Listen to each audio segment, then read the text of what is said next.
పరిషత్ కార్యాలయంలో ఘనంగా నిర్వహించారు.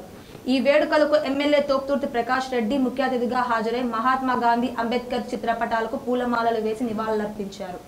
అనంతరం జాతీయ జెండాను ఎగరవేశారు.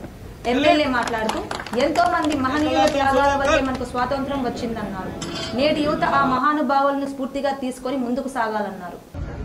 స్వాతంత్ర దినోత్సవము ప్రతి సంవత్సరము పండుగ మనం జరుపుతాము. మనం స్వాతంత్ర సమర యోధులందరినీ కూడా గుర్తు చేసుకుంటాము.